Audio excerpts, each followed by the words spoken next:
Hi, I'm E.D. Lewis and welcome back to my channel E.D. Lewis Reviews, back with an all-new nocturnal review.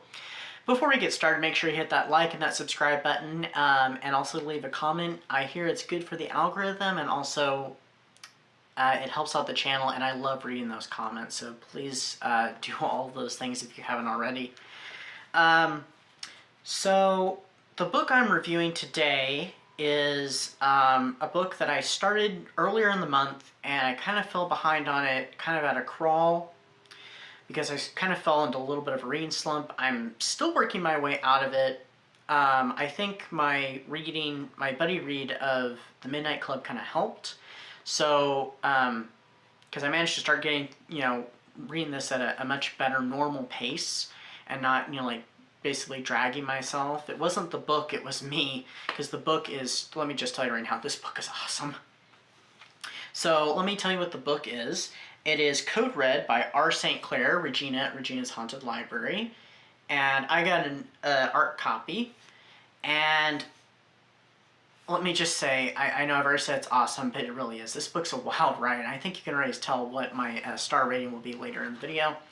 And I will link Regina's channel down below, as well as a link to both the paperback and Kindle editions as well, so you can get your own copies if you have not. Because I really think you should check this out. So it's, let's see, where do I want to start? Because we follow several different characters. So we'll just start here. So at the beginning of the book, there's a boy named Kyle Rogers who ends up being admitted to Wormwood Asylum in southwest Georgia. He's suffering from what is being considered to be Renfield syndrome. It's an obsession with drinking blood.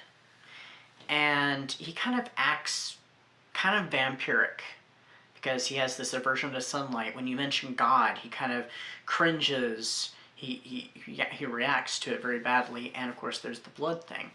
So he ends up getting admitted to Wormwood, which is ran by Dr. Anglin. And there's even a joke in there about Anglin from England that's mentioned in the book, because he is English. And some things start to go awry at the asylum.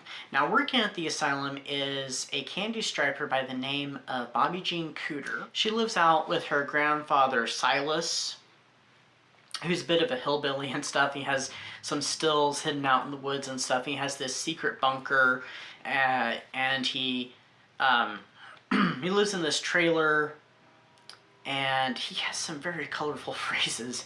There's a lot of humor to this book. So one day, Bobby Jean is bitten by Kyle Rogers, and her life just kind of turns upside down, which it already was anyway, due to some personal things that were going on that I can't tell you about. You have to read the book to find out.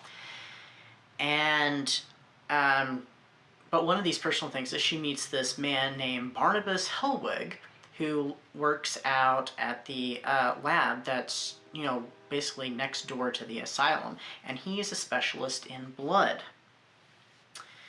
So not long after she meets him and she's been bitten by Kyle Rogers, things start to go completely haywire at the asylum. The asylum's inhabitants start becoming vampires, and the sheriff, Bobby Jean and Silas, as well as Bobby Jean's boyfriend, Donnie Bodette, have to kind of face this massive threat to the countryside. So, yeah, like I said, this book is wild and crazy. There's some gore, there's humor, there's action, there's, some very creepy and spooky scenes to it. There's some scares, there's some things that even kind of didn't quite make me gasp like some books, but I was just like, oh. So, and other colorful phrases that came out of my mouth. So, like I said, I actually really love this book. This is definitely one of my favorite reads. So let me go ahead and give my star rating. 5 stars. Most definitely, hands down, 5-star review. I had no idea where this book was going to go. I mean, it says on, the tag on it says, the vampires are running the asylum. I actually thought it was going to take place entirely in an asylum, and it doesn't. And yeah, I didn't know what I was getting myself into, and I'm glad that I got into it. I'm glad that I've been able to actually pick up on my reading again and be able to finish it, because I was getting to that kind of scared that I was like, I'm not going to get this finished by the end of the month. But I did. I did, so at least for that. But I feel like there's also some references in here. I mean, there's a character named Barnabas, so I think there's definitely a Dark Shadows, reference here. Also, specialist in blood, kind of Dark Shadowsy with like Dr. Hoffman, Barnabas, and that stuff.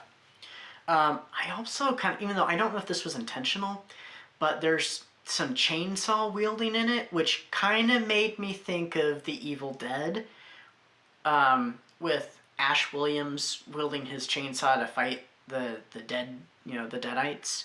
So, that just kind of made me think of that. I don't know if that was intentional. I think there's a few other horror references, but I don't remember what they were. I thought of them at the time when I was reading, but anyway. So, if you haven't already, do check out this book. This book is, like I said, it's a wild ride. It's worth the read.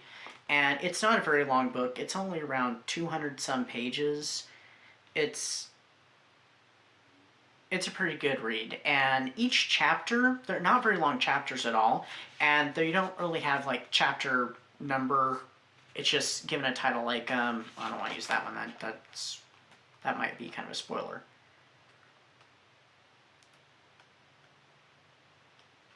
I'm sorry, I'm looking for a good one here.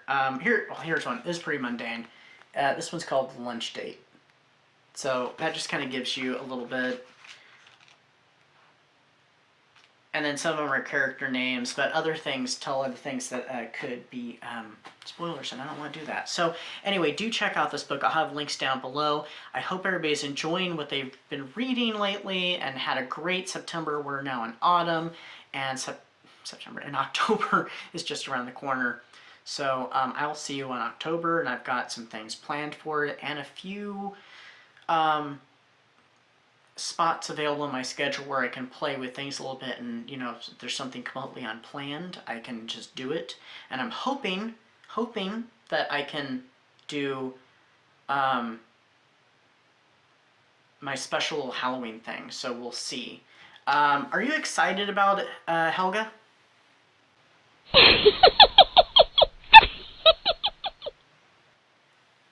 I think we can take that as excitement. So I will see you soon. Stay safe and stay spooky, and happy spooky season. Happy autumn.